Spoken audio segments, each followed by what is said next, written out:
bese ngiphinda ngiza ku-security class Mkhwanazi siyakuthemba baba njengoba njengamanje kufanele uyophatha unational Mkhwanazi ngiyacela mina ukuthi uyazi kwaZulu ukhule kwaZulu waphinda wasebenza ku-national waphinde futhi wabuya uzosiphatha la as a provincial commission ngiyacela ukuthi utshele staff sakho sonke na-intelligence nabo bonke abantu ukuthi ngempela you must never ever allow to be misled because i-misled of the leader siyayazi umlando wayo.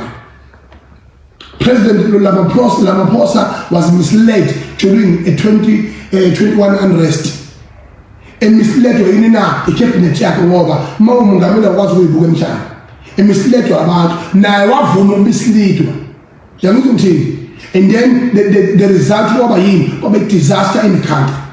Because abantu bahlakaniphile abantu bafundile ingane ifundile zikwazi ukuqhamuka ne-information esingayazi thina abantu busy qolozelo generation the legacy izikhazi nakuthi sengimdala abafana yes ufuna le stage umdala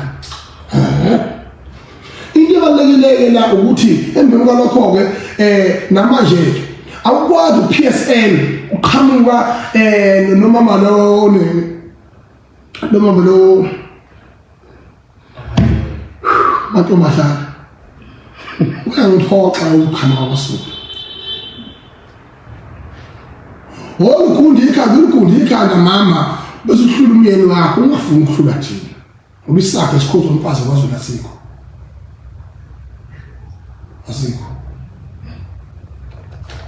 ayikhuluma into ofuna ukuzenza isizwa kama masendele kanti engezenzeke into engezenzeke ibalekile leyo ukuthi ningakhuluma into engisiyona ayiqala uba nefinal aqala uba nedabi kanti ikhona last week we never had such situation ngoba bisegoli nizama yona lengqondo embi yokuthi nina nifuna ukuthi izinto ezikwaZulu abantu abanodlame abakwaZulu nizomemezela into ezi-PSL ezoqhatha izwe kudubulana abantu kubulana nabantu kube namamasha unnecessary futhi Mkhwanazi uyazi ukuthi leza kwaZulu ukube bengafuni naye bazokhuleka uyazi kodwa ngoba bahloniphile nje bakhuphile besinawo kwethu bakholo besilokhu sikhuzile siyayihlala phansi kwabumthetho bethi umongameli wa-addressa ukuthi uyayihlala phansi kwabumthetho ngoba la sisethelwa i-tap sethelwa ukobho lokuthi thina kwaZulu fanele siconfirm eziphuphu bese bahamba ngoba be-meeting bephuza iwayini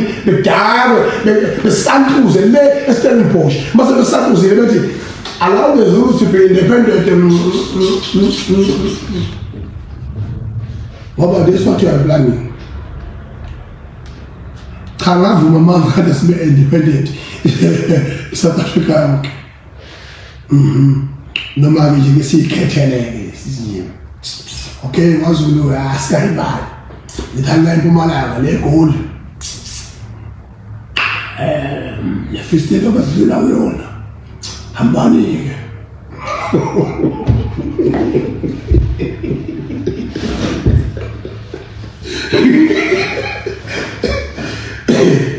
Maya Mkhwanazi ungayivumela please make sure you must never ungayivumela uba misleaded because izathu ukuthi uthando umphakathi uthando yithini ngoba sibonile ubuqotho bakho nendlela oyiphethe ngayo nendlela osikhulumela ngayo amagama nezinto eziphila kithi siwumphakathi nenkinga zethu ngaphandle kwefear nefavor ngiyivumekile into leyo ngoba ligcine selisetshenziswa lezi cluster ukuthi hambani niyosebenza abantu mase nisabasabisile ulanda amasosha lawa asha ahamba fana noma wawo lo waphethe awasha le Coca-Cola le kota yazi elelize leli yazi